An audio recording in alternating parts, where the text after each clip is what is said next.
There are rituals in this world that were never meant to be spoken of aloud, not because they are myths, but because they work. The Book of Abramelin is not entertainment. It is not folklore. It is a doorway, one that promises direct contact with your holy guardian angel, the highest version of your consciousness, but only in exchange for the self you believe you are. And this is where most people turn away. Because everyone says they want truth, until truth asks for something in return. Most people imagine magic as candles, symbols, and ancient words whispered in the dark. But this occult ritual is nothing like that. It does not offer comfort. It does not offer safety. It does not offer guarantees. It demands silence, isolation, and the dismantling of everything you've built your identity upon. It asks you to confront the parts of yourself that you avoid. The shame, the hunger, the fear, the voice behind your thoughts. And once you hear that voice and truly hear it, your life does not belong to you anymore. Here is the paradox no one wants to admit. People say they want awakening, but what they actually want is a more comfortable dream. This ritual does not give you a better dream. It wakes you up, but waking up is not gentle. There are testimonies from those who tried the ritual and did not finish it. They speak of nightmares that bleed into waking life, of whispers that sound like their own thoughts, of mirrors reflecting eyes that feel older than the body looking into them. They tried to return to normal life, and normal life no longer felt real, because once the gate opens, it does not close. So the question is not whether this ritual is real. The question is far more dangerous. If you met the version of yourself that has been silently watching your entire life, would you survive the encounter? There are certain stories that don't fade with time.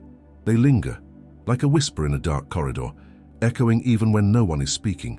In every culture, there are tales of an occult ritual so dangerous that its power is spoken of only in caution. The Book of Abramelin belongs to this rare category, not because it is superstition, but because it is one of the few grimoires of magic that has been repeatedly validated by those who dared to open its pages. Imagine a text that claims to connect you directly to your holy guardian angel, not as a symbol or metaphor, but as a real presence. And yet, this promise is not made with kindness. It is said that Abramelin the mage concealed truths that could elevate or destroy.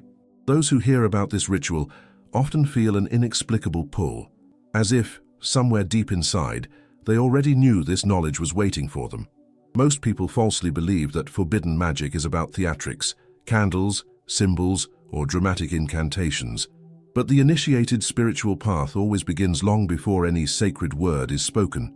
Those who encountered the Book of Abramelin across history didn't stumble upon it casually.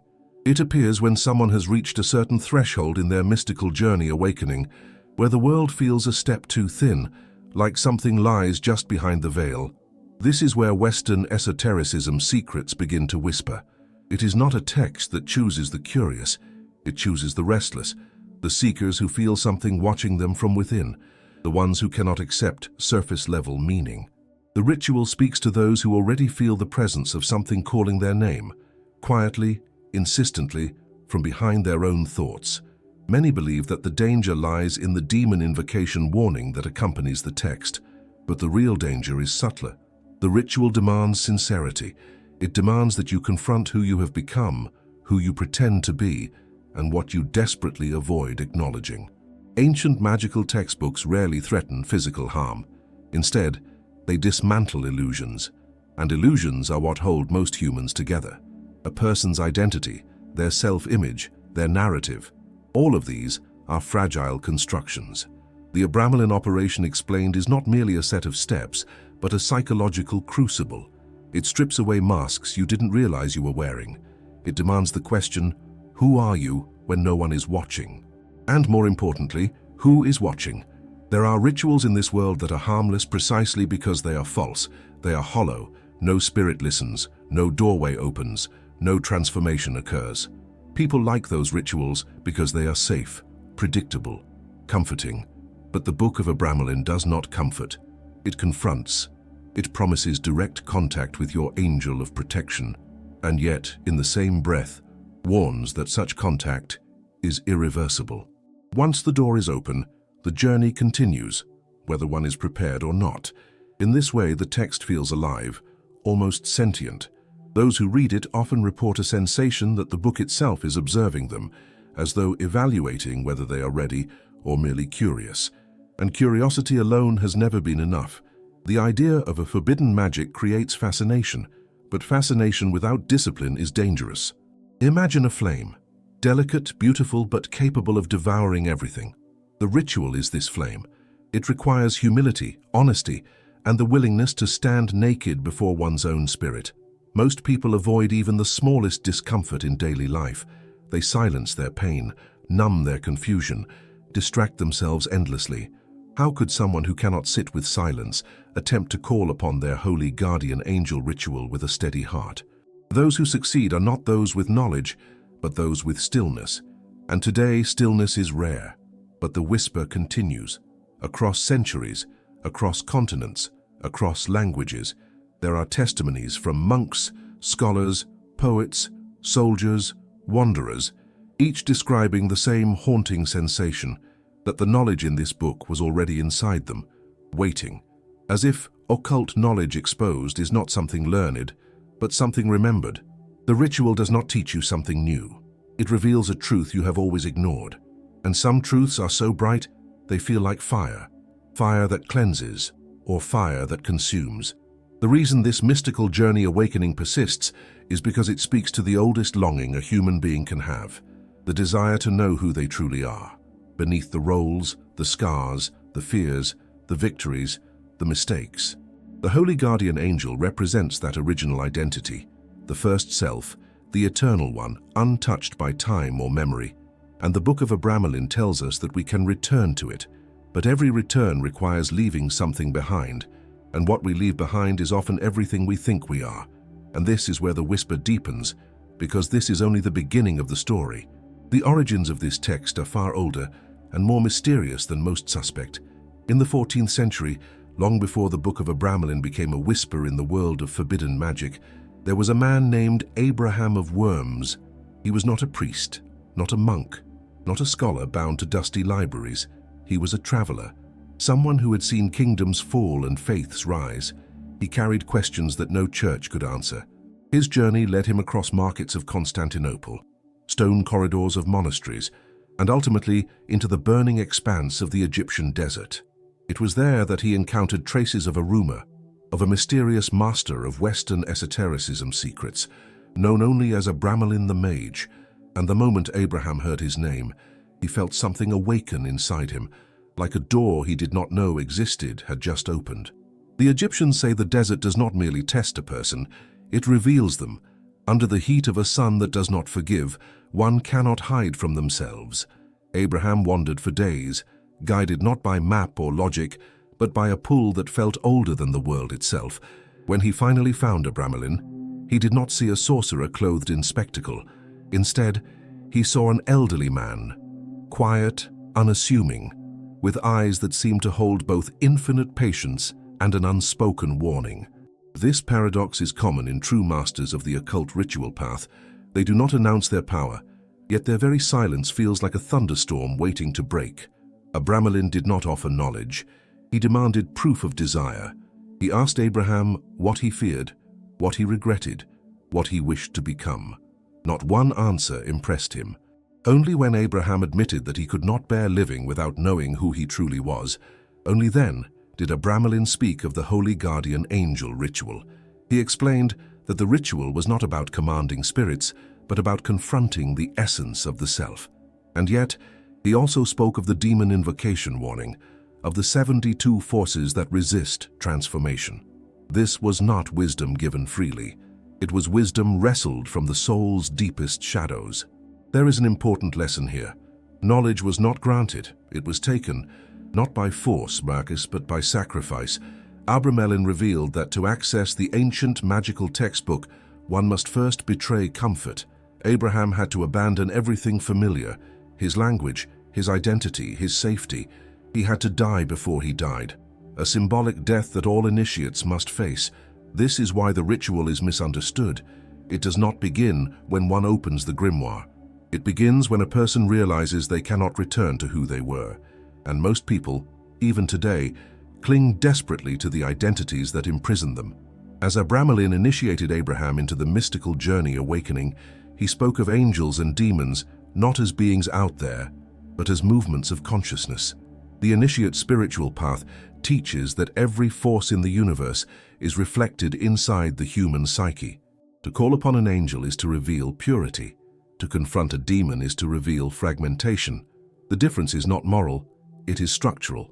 This is why the ritual is powerful, because it forces the practitioner to face themselves with no mask left to hold. And that is the one thing most people secretly fear above all. Imagine standing before someone who sees you completely, your lies, your longing, your shame, your brilliance. Abramelin possessed this gaze. Abraham described feeling as though the mage could see every hidden corner of his spirit, yet instead of rejecting him, the mage simply waited. True mastery is patient. It does not persuade, it reveals. And once Abraham stood naked in his truth, Abramelin handed him the foundation of the Book of Abramelin, the seed of the ritual that would later terrify scholars, mystics, and occultists across centuries. This moment in the desert was not dramatic. There was no divine light, no thunder in the sky, just silence. A silence so deep it felt like hearing the world breathe, and from that silence, a knowing was born, that some truths do not shout, they seep into the soul. Abraham left the desert with knowledge that would change history, but he also left with a burden, the awareness that transformation always requires confrontation. And this confrontation would soon take shape in the form of the ritual itself. The core of the Book of Abramelin is not the demons, nor the symbols, nor the candles. It is the holy guardian angel ritual itself, a process that does not merely teach you something new, but strips away everything that you believe you are. In the tradition of Western esotericism secrets, the holy guardian angel is not an external protector floating above clouds. It is the first version of your consciousness, the one that existed before fear, before memory, before identity hardened into a mask. The ritual is a return, but not a gentle one. It demands exactly what most people will never give: honesty, not the polite kind, but the kind that burns. And when people say this ritual is an occult ritual, they are not referring to darkness, but to depth, the depth of seeing oneself without escape routes. To understand what contact with your angel of protection means, one must first understand what identity really is. Most people believe their personality is who they are, the preferences, the opinions, the stories they tell themselves about why they live the way they do. But the mystical journey awakening teaches that identity is only a survival strategy, a structure created from childhood wounds, expectations, and fears. The Abramelin operation, explained, reveals that the holy guardian angel is the consciousness beneath all of that. To meet it is not uplifting, it is disorienting, because the version of you that watches from behind your thoughts has never cared about your excuses. It only cares about truth. This is where the teachings of Kabbalah come in. In Kabbalistic tradition, the soul is layered, like a temple built in rings. The surface is noise, confusion, and ego. Beneath that is desire. Beneath desire is intention. Beneath intention is the spark of divine awareness, the neshama, the pure observer. The Book of Abramelin claims that the holy guardian angel ritual is the path to this deepest layer. Hermeticism echoes the same: as above, so below, as within, so without, meaning that the angel is not a separate being, it is the map of your highest structure. And contacting it means your current identity must dissolve, like stone turning back into sand. This is why the ritual is not prayer, it is confrontation. And this confrontation terrifies most who start the ritual. When a person prays, they ask for comfort, protection, reassurance, but this forbidden magic offers none of that. Instead, it asks, who is the one asking? Who is the one kneeling? Who is the one begging to be saved? It demands that the practitioner watches themselves pray, like seeing their own thoughts from the outside. And when that happens, the practitioner realizes something deeply unsettling.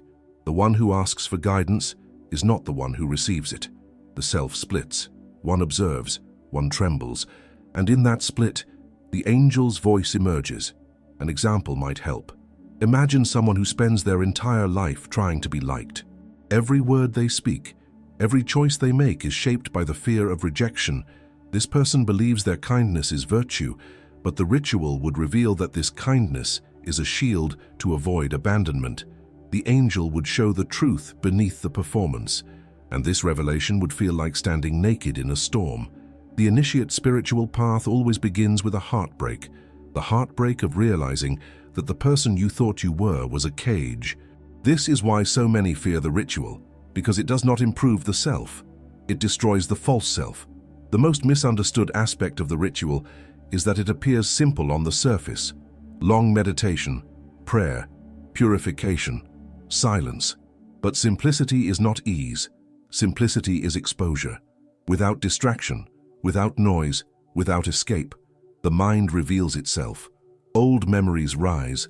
Suppressed shame emerges.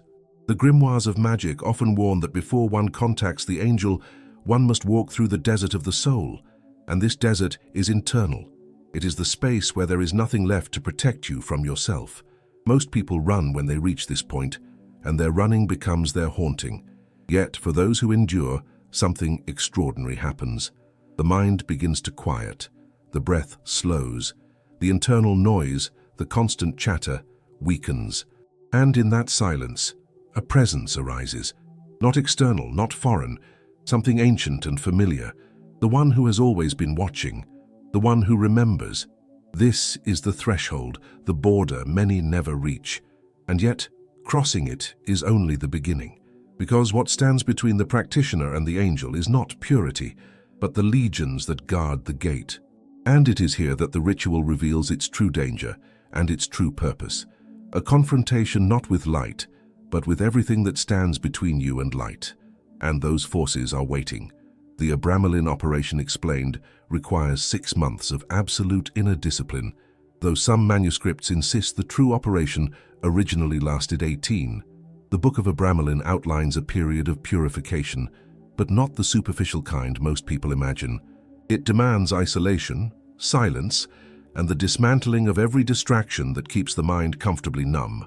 People today think they want transformation, but they want it like they want a diet, without hunger, without sacrifice, without discomfort. Yet the occult ritual of the Holy Guardian Angel ritual is built on the exact opposite. It strips away pleasure, stimulation, identity, and ego. It forces the practitioner to sit in a room with their own mind and discover that their mind is not a gentle place. Isolation sounds simple until a person experiences it. When someone has no one to impress, no role to perform, no audience to validate them, who do they become? Most realize they have never met themselves. Western esotericism secrets have always warned that silence is the first gate, because silence reveals the internal war we avoid.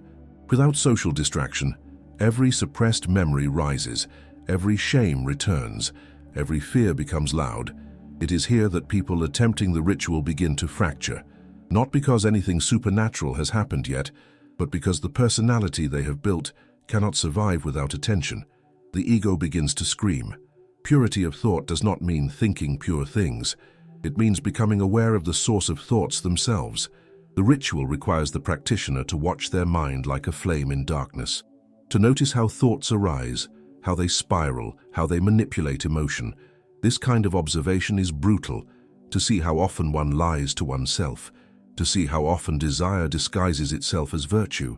The mystical journey awakening reveals that what we call self is mostly reaction, and when those reactions are removed, there is a terrifying emptiness. Many abandon the ritual at this stage, believing the emptiness is a sign of failure. But it is the first truth. Abstinence is another key, not simply sexual abstinence, but abstinence from indulgence itself. Food, pleasure, entertainment, validation, fantasy. The ritual is not about punishment, it is about clarity. Indulgence numbs the mind. When pleasure is removed, emotions sharpen, and when emotions sharpen, suppressed truths become visible. This is when the demon invocation warning becomes psychological. The demons have not appeared, but the practitioner begins to confront every part of themselves they have avoided. Anger that was never expressed, grief that was never mourned, fear that was never understood. These emotions surface with intensity because they were never allowed to breathe. The dismantling of ego is the most feared stage. The ego is not evil. It is simply accustomed to being in control. When the ritual demands surrender, the ego interprets it as death. Panic arises. The practitioner may feel like they are disappearing, dissolving. They may fear madness. They may fear that they will not return. This is where most fail. They run. They cling to identity. They grab onto distractions. They convince themselves that life is fine the way it is. But the initiate spiritual path does not accept half measures. Once the process begins, the self can no longer pretend ignorance. The ritual changes something in the structure of consciousness, even if abandoned. Here is the psychological truth. Most who attempt the Book of Abramelin do not contact their angel of protection. They fracture. The ritual acts like a mirror polished to an unbearable clarity, and most people are terrified of seeing their true face. They prefer familiar suffering over unknown transformation. Some report hearing internal voices begin to debate with one another. Some feel as though time has slowed, or that dreams have become more real than waking life. The mind begins to loosen from the boundaries that held it together, and if there is no grounding presence, no inner silence, and the mind does not expand, it breaks. This is why the preparation exists. It is not ceremonial, it is structural. The ritual removes all padding that protects the psyche from itself. Without preparation, the practitioner mistakes internal fragmentation for spiritual signs. They start believing the noise in their mind is guidance, and it is here, precisely here, that the next stage of the ritual begins. Because when the self begins to crack, something else steps in to fill the space. And what steps in is not the angel, not yet, but the gatekeepers.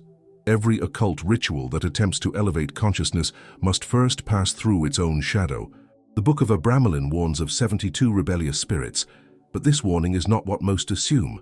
In the language of Western esotericism, secrets, demons are not external monsters lurking in another dimension. They are the fractured pieces of the psyche, the fears, impulses, traumas, appetites, resentments, and hungers we lock away to appear stable. During the Holy Guardian Angel ritual, these forces are not summoned, they are revealed. Because the ritual does not bring something new into the practitioner, it removes the walls that kept these forces hidden. When the walls fall, what was trapped inside steps forward.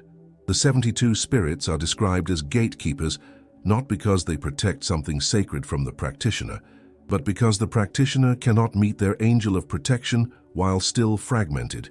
To contact the highest aspect of consciousness, the original identity, one must integrate the parts they banished.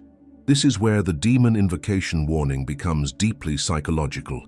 The practitioner begins to feel anger without stimulus, jealousy without cause, lust without outlet, panic without threat. These emotions feel foreign, as if belonging to someone else, but they are not foreign at all. They are parts of the self that were never allowed to speak. The boundary between the personal psyche and the astral begins to thin. This is not metaphor, it is experiential.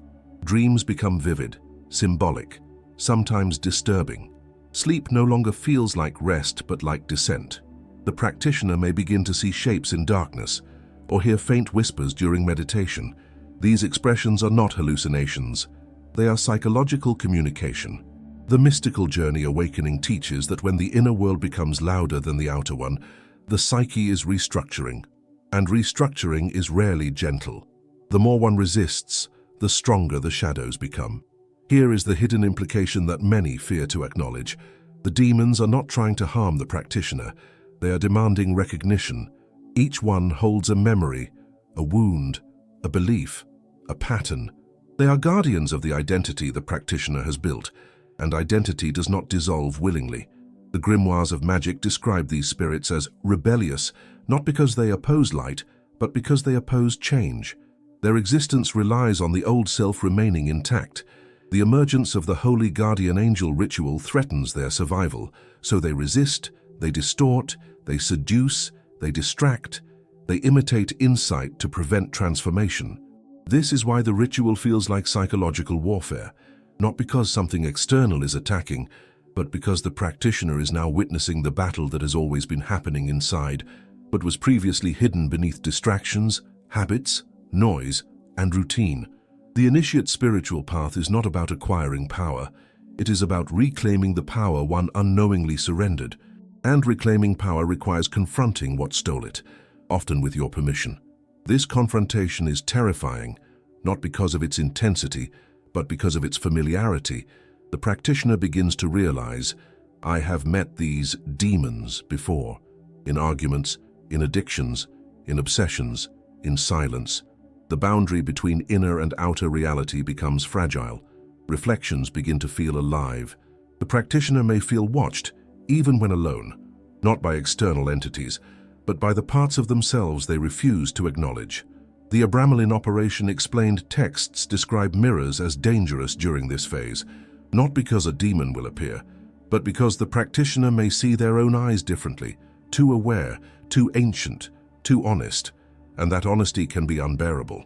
Yet, this stage is not the destination. It is only the threshold, because the Book of Abramelin teaches that one cannot rise without descending first. The light cannot be met until the shadows have spoken, and if the practitioner can endure this stage without fear, without clinging to identity, without running, then something extraordinary begins to happen. The self begins to dissolve, and that leads directly into what comes next. There comes a point in the Holy Guardian Angel ritual where the practitioner is no longer observing the mind begins observing them. This is the moment described in the Book of Abramelin as the unmasking. Up to this point, the practitioner still believes they are the ones steering the experience. They meditate, they pray, they confront, but then something subtly shifts. Thoughts appear without origin. Emotions arise without trigger. Whispers seem to form not from outside the ears but from behind them. The practitioner realizes they are not alone in their own consciousness, and this is not possession, it is exposure. The walls that separated the conscious self from the unconscious have fallen. Mirrors become dangerous now, not because something supernatural emerges from them, but because the practitioner sees themselves with too much clarity. The eyes look aware, ancient, unfamiliar. It feels as if the reflection is not copying, but waiting. This is where accounts throughout Western esotericism's secrets describe the beginning of symbolic hallucination, soft movement in the periphery, the sense of a presence standing just behind the shoulder, forms appearing in dim light. These experiences often lead outsiders to assume madness, but madness is when the person believes these visions are external. In the ritual, the practitioner learns, everything seen here comes from within. The whispers are the first test. They may sound like criticism, regret, longing, temptation. The practitioner may hear their own voice speaking back to them, or the voice of a parent, or a stranger they cannot place. These are fragments of memory resurfacing to be integrated, but to the unprepared mind, this feels like psychic pressure. The mystical journey awakening texts emphasize that this is where the ego begins to dissolve, and dissolution is terrifying. The self feels as if it is unraveling thread by thread. Many attempt to stop the ritual here out of fear that if they continue, there will be nothing left to return to. This stage is where most abandon the operation, and abandonment is far more dangerous than completion. When someone tries to retreat, the psyche does not simply return to its previous structure. The walls have already cracked, the shadows have already stepped forward, the gate has already opened. Stopping the ritual now is like walking out of surgery halfway through. The internal wounds are exposed, the psyche is unprotected, the practitioner is left half transformed, and half transformation is chaos. Time begins to behave strangely in this phase. Moments stretch. Hours melt. Dreams feel more real than waking life. The practitioner may feel as though they are remembering something ancient, something from before their birth. The Abramelin operation explained describes this as the moment the soul recognizes itself, and recognition is destabilizing, because the self that is recognized is not the self that lives everyday life. It is older. It does not speak in language. It speaks in symbols, sensations, knowing. And this knowing feels alien, because it is not shaped by human identity. Here lies the irony. This moment is the closest one has ever been to their angel of protection, and yet it feels like losing everything. This reveals a truth many are not prepared to face. The version of ourselves we cling to is too small to meet the angel, so it must dissolve. Dissolving feels like death, because it is death, the death of the mask. And masks do not die quietly. They scream. The strange visions, the blurred boundaries between memory and imagination, the presence behind the eyes. These are not signs of failure, they are signs of progress. But progress here feels indistinguishable from collapse, and because of that, fear becomes the greatest enemy. If the practitioner cannot remain still, cannot surrender, cannot allow the dissolution to complete, then the ritual takes a darker turn. And this is where the real danger of the Book of Abramelin begins. Because if the self dissolves but the practitioner cannot cross into the light, what fills the empty space instead? We are now ready to enter the most feared part of the ritual. There is a reason the Book of Abramelin carries a reputation of being cursed, not because it damns those who read it, but because it refuses to stop once it has begun. When someone opens the gate to the Holy Guardian Angel ritual, the psyche begins a process of reorganization. The self loosens, the subconscious rises, the defenses fall, and if the ritual is abandoned before completion, the structure of the mind does not return to what it was. The boundaries remain open. The internal world begins to bleed into the external. The occult ritual becomes a wound. And wounds attract attention, especially from the parts of the psyche that were never meant to surface in waking life. Nightmares are the first sign, but these are not ordinary nightmares. They feel like memories. The dreamer awakens with the sensation that something followed them back. Shadows move too slowly in the corners of rooms. Silence feels crowded. There is a pressure behind the eyes, as though someone else is thinking with them. This is where the demon invocation warning becomes real, not because demons were summoned, but because the fragments of the self that were suppressed now have no container to hold them. The 72 legions were not external, they were psychological constructs, and now they are loose. The practitioner begins to hear the whispers again, but this time they do not sound like memory.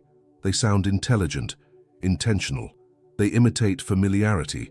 They may speak as the practitioner themselves, convincing, comforting, guiding, but there is a texture to the voice that is wrong. It flatters. It offers shortcuts. It promises power. This is not the angel of protection. This is the imitation.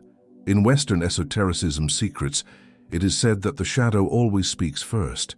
The true angel does not coerce. It does not seduce. It waits. The shadow, however, is desperate to survive. When the ritual is left unfinished, the psyche becomes like a house with open windows during a storm. Thoughts drift in that do not feel like one's own. Desires arise that feel invasive. The practitioner may lose the boundary between what they want and what they fear. The mystical journey awakening becomes distorted. It no longer leads upward. It spirals inward, into obsession, into confusion, into the kind of self-reflection that does not heal but corrodes. And because the practitioner tasted the threshold of the angel, the loss feels unbearable. A longing forms, a hunger that has no name. This hunger is what destroys most who end the ritual prematurely. They begin seeking relief.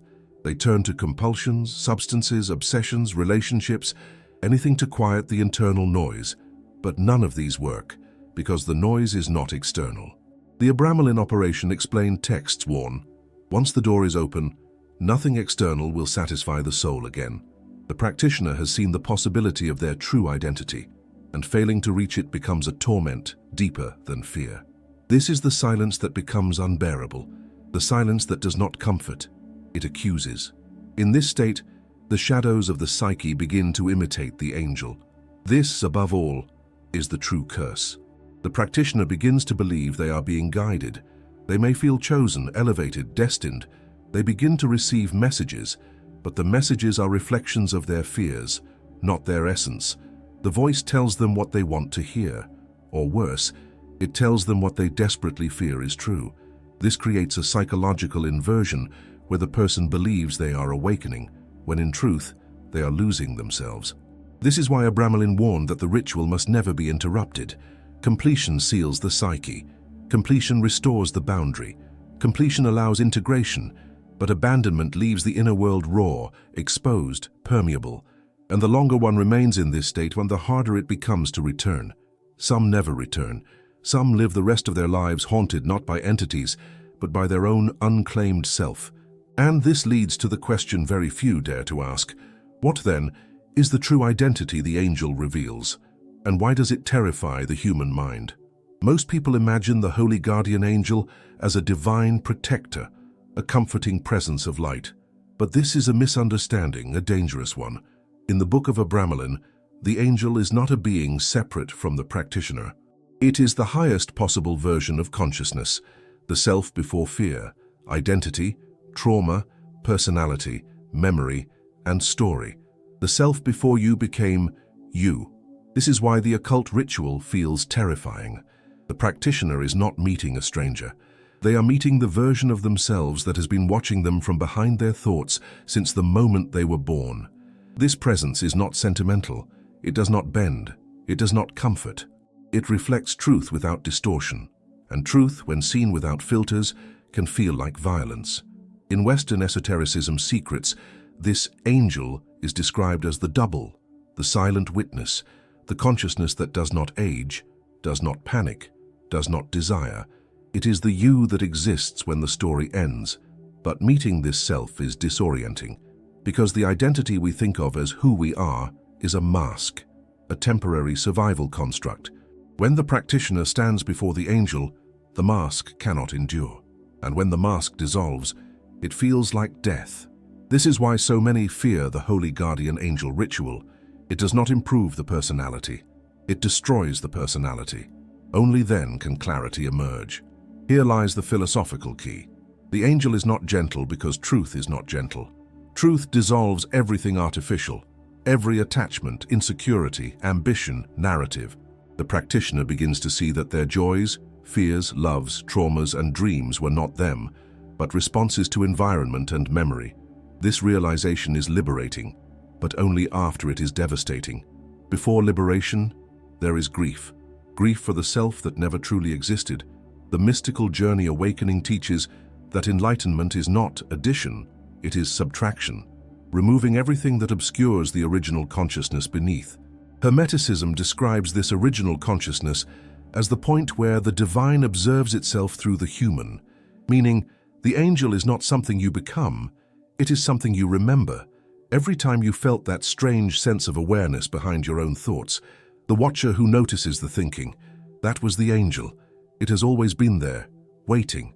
But most people spend their entire lives avoiding it, because silence is where it speaks, and silence is where most people confront their unresolved self. The world today is built specifically to prevent silence. Noise is the great anesthetic. This is why the Abramelin operation explained demands isolation, not as punishment, but as removal of interference. The practitioner must stand without distraction to see the angel clearly. And this is where terror arises, because the angel does not resemble what the ego would choose. The angel has no interest in comfort, validation, or narrative. It seeks only alignment with what is true, and truth is indifferent to human preference. This is the part many cannot accept. The highest version of oneself is alien to the version we currently identify with, and that alienness feels supernatural. The demon invocation warning takes on new meaning here. The demons were never enemies. They were protective walls shielding the current identity from the magnitude of the angel. They exist to maintain continuity, stability, psychological survival. When the walls fall, the psyche is flooded with awareness too vast to integrate rapidly. This is why the ritual unfolds slowly. The human spirit cannot be forced open. It must expand deliberately. And if someone attempts to rush or resist, the expansion becomes rupture. The terror of the angel is not that it is powerful, but that it is you without your wounds, you without your defenses, you without your justifications, you without fear. And when someone glimpses this version of themselves, they realize something profound. The person they have been living as is too small for their spirit. This realization changes everything. Life cannot return to normal. The old identity becomes unbearable, and the question becomes unavoidable. If the angel is what I truly am, then what, exactly, has been living my life until now? And that leads us to the final and most necessary warning. The world that Abraham of Worms lived in was carved from silence. Night was dark, days were slow, thought had room to breathe. A person could sit with themselves long enough to hear the whisper beneath thought, the presence we now call the angel of protection. But today, the human psyche is wrapped in noise. Screens, notifications, stimulation, comparison, fear of being alone, fear of stillness. The mind has become a crowded marketplace, not a temple. The holy guardian angel ritual requires stillness, not as a technique, but as a condition of being. And most people today do not have stillness. They only have distraction. This is why the ritual, now, is not enlightenment. It is overload. Our age rewards fragmentation. People scroll to avoid thinking. They chase pleasure to avoid feeling. They drown silence with content because silence reveals the truth they are not prepared to face. The Book of Abramelin does not merely demand abstinence from distraction. It demands the dismantling of the identity that depends on distraction to survive. The ego today is not strong. It is anxious. And anxious identities cling, panic, spiral, collapse when confronted with themselves. The mystical journey awakening is not compatible with an overstimulated nervous system. It would not transform. It would shatter. In previous centuries, belief and attention were trained. People prayed with focus. They studied with discipline. They sat with discomfort without running. Today, the average person cannot hold a single emotion for more than 20 seconds without reaching for relief: a phone, a message, a screen, a habit. The occult ritual of the holy guardian angel strips away all relief. It forces every emotion to rise without interruption. It forces the practitioner to stay with the discomfort long enough to understand its shape. In a mind trained for depth, this becomes revelation. In a mind trained for escape, it becomes psychological drowning. This is why psychotic breaks are more common today among those who attempt advanced spiritual work. It isn't that the ritual is evil. It isn't that the spirits are attacking. It is that the mind is not conditioned to hold itself. When the Abramelin operation explained begins, the self loosens. The voice of the observer steps forward. The identity dissolves. In a healthy psyche, this dissolution reveals truth. In a fragile psyche, it unravels the internal sense of reality. People begin to believe every thought has meaning. Every emotion is a message. Every symbol is a sign. This is not awakening, it is drowning in the unconscious. The person of today wants transcendence without discipline, power without purification, magic without identity death. They want the Western esotericism secrets, but without silence, without sacrifice, without restructuring their inner world. They believe they can manifest clarity while maintaining their coping mechanisms, but the Book of Abramelin does not negotiate. It demands everything.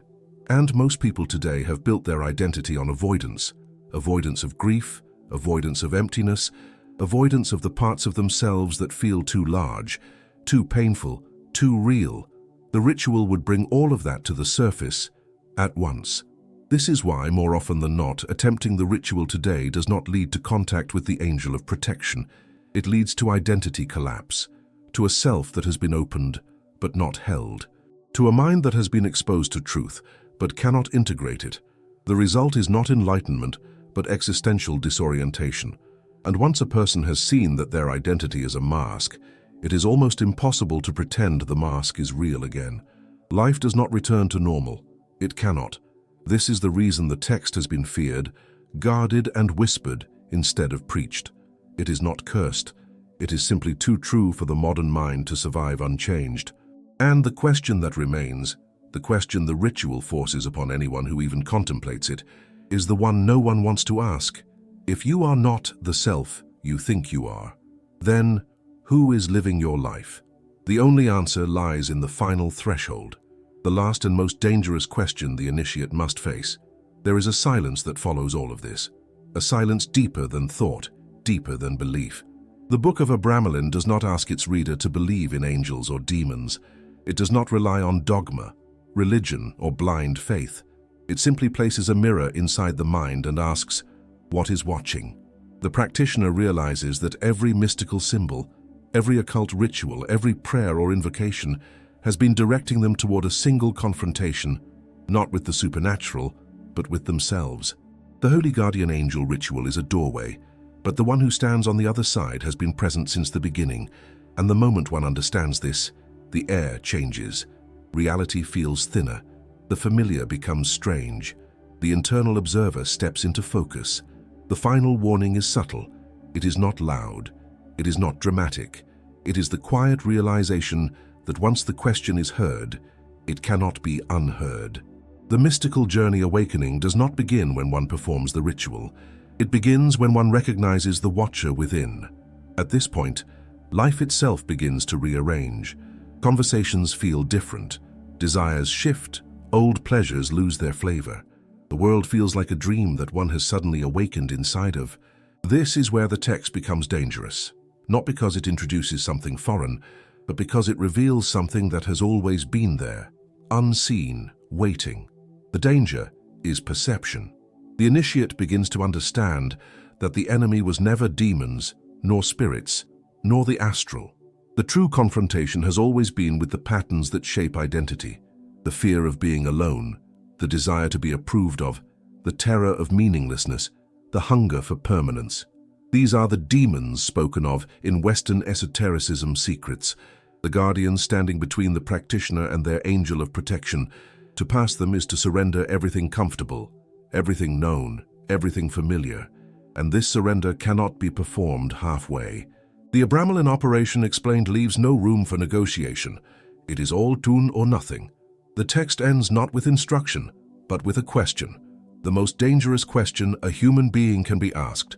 Are you willing to destroy the self you think you are, to become the self that has always been watching you? The question is not metaphorical, it is literal.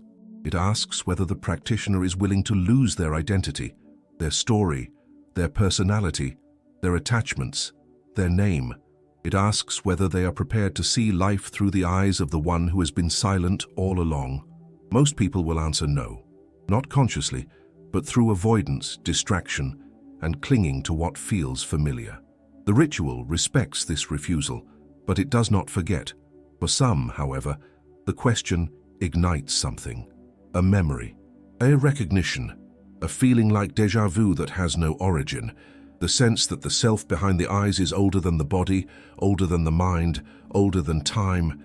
These people feel the Book of Abramelin not as information, but as remembrance.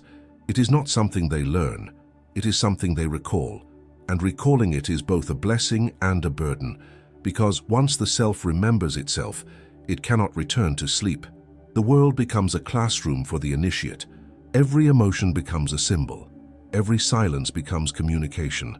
Every mirror becomes a question. And yet, the ritual does not push the initiate forward. It waits. The initiate spiritual path is walked only when one steps willingly, not out of curiosity, not out of desperation, but out of devotion to truth. Truth without comfort, truth without narrative, truth without escape. The practitioner must decide, consciously, whether they will continue the path or close the book. And this decision cannot be made from fear, it must be made from stillness. Stillness is the only doorway. So the text leaves the initiate with no instructions, no promises, no reassurance, only the silent, unspoken realization that the ritual has already begun, not in candles, not in prayer, not in invocation, but in the moment the question was heard. And the question remains waiting, like a presence standing just behind the eyes. If you are not the self you perform for the world, then who exactly is watching from within? And this realization is where everything truly begins. In the end, the Book of Abramelin does not ask you to become something new. It asks you to remove everything that is not truly you. But that is the hardest work a human being can do. Most people will live their entire lives without ever hearing the voice behind their thoughts. They will die believing they were the mask, never knowing the witness who was watching from within. And maybe, right now, you feel something stirring, a recognition, a quiet pressure behind the ribs, the sense that you have heard this whisper before. The truth is simple and unsettling. If the idea of meeting your holy guardian angel terrifies you, it might mean you already feel its presence. So ask yourself, honestly, what would happen if you stopped running from your own depth? What would happen if you stopped distracting yourself, stopped numbing, stopped performing? Who would you meet in the silence? Maybe the ritual is not the danger. Maybe the danger is realizing you were never who you thought you were. And now the whisper has already begun. If this message spoke to something you recognize, even if you can't explain why, then don't let it fade. There is much more to uncover here, much more than books, symbols, or stories. This is a journey of remembering yourself. So stay, learn, listen a little deeper. Subscribe to the channel, activate the notifications, and continue this path with us. Because once the question has entered your mind, the ritual has already started.